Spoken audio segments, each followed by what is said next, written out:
ಶಿವ ಮತ್ತು ಪಾರ್ವತಿ ದೇವಿಯು ಕೈಲಾಸ ಪರ್ವತದ ಮೇಲೆ ವಾಸವಿದ್ದರು. ಹೆಚ್ಚಿನ ಸಮಯ ಪಾರ್ವತಿ ಪರ್ವತದಲ್ಲಿ ಏಕಾಂಗಿಯಾಗಿರುವಾಗ ಶಿವನು ತನ್ನ ಇತರ ಜವಾಬ್ದಾರಿಗಳನ್ನು ಪೂರೈಸುತ್ತಿದ್ದನು. ಒಂದು ದಿನ ಪಾರ್ವತಿ ಸ್ನಾನ ಮಾಡಲು ಹೋಗಬೇಕಾಗಿತ್ತು. ಆಗ ಕಾವಲಿಗೆ ಇರಲಿ ಎಂದು ಅರಿಶಿನದಿಂದ ಮಗುವಿನ ಪ್ರತಿಮೆ ಮಾಡಿ ಅದಕ್ಕೆ ಜೀವ ತುಂಬಿದಳು. ಅವನು ಅಮ್ಮನಿಗೆ ಸಂಪೂರ್ಣ ನಿಷ್ಠನಾಗಿದ್ದನು. ನಾನು ಸ್ನಾನಕ್ಕೆ ಹೋಗುತ್ತಿದ್ದೇನೆ, ಯಾರಾದರೂ ಬಂದರೆ ನೋಡಿಕೋ ಎಂದಳು. ಕಾವಲು ಕಾಯುತ್ತಿದ್ದ ಗಣಪನಿಗೆ ಪರಶಿವನು ಎದುರಾದನು. ಆಗ ಶಿವನು ಜಾಗ ಬಿಡುವಂತೆ ಕೇಳಿದಾಗ ಗಣಪನು ಒಪ್ಪಲಿಲ್ಲ. ಎಷ್ಟೇ ಹೇಳಿದರೂ ಕೇಳದ ಗಣಪನ ಬಗ್ಗೆ ಕೋಪಗೊಂಡ ಶಿವನು ಗಣೇಶನ ಶಿರಚ್ಛೇದ ಮಾಡಿದನು. ಪಾರ್ವತಿಯು ಸ್ನಾನದಿಂದ ಹೊರಬಂದಾಗ ಅವಳು ಸೃಷ್ಟಿಸಿದ ಮಗುವಿನ ಶಿರಚ್ಛೇದವಾಗಿರುವುದು ತಿಳಿಯಿತು. ಶಿವನ ಮೇಲೆ ಕೋಪಗೊಂಡು ವಿಶ್ವದ ನಾಶಕ್ಕೆ ಮುಂದಾದಳು. ಬ್ರಹ್ಮಾಂಡದ ಜವಾಬ್ದಾರಿಯು ಬ್ರಹ್ಮ, ವಿಷ್ಣು ಮತ್ತು ಶಿವನ ಜವಾಬ್ದಾರಿಯಾಗಿತ್ತು.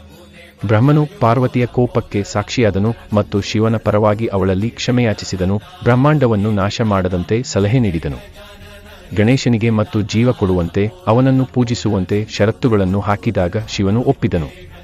ಶಿವ ಕೂಡ ತನ್ನ ಕೋಪದಲ್ಲಿ ತಾನು ಮಾಡಿದ ತಪ್ಪನ್ನು ಅರಿತುಕೊಂಡು ಪಾರ್ವತಿ ಬಳಿ ಕ್ಷಮೆಯಾಚಿಸಿದ. ತನ್ನ ಸೇವಕರನ್ನು ಕರೆದ ಶಿವ ಕಾಡಿಗೆ ಹೋಗಿ ಉತ್ತರಕ್ಕೆ ತಲೆ ಹಾಕಿರುವವರ ತಲೆ ತರುವಂತೆ ಹೇಳಿದ. ಆದರೆ ಅವರು ಆನೆಯ ತಲೆಯನ್ನೂ ತಂದರು. ನಂತರ ಆನೆಯ ತಲೆಯನ್ನು ಗಣೇಶನಿಗೆ ನೀಡಲಾಯಿತು. ಆಗ ಗಣೇಶ ಜೀವ ತಾಳಿದನು.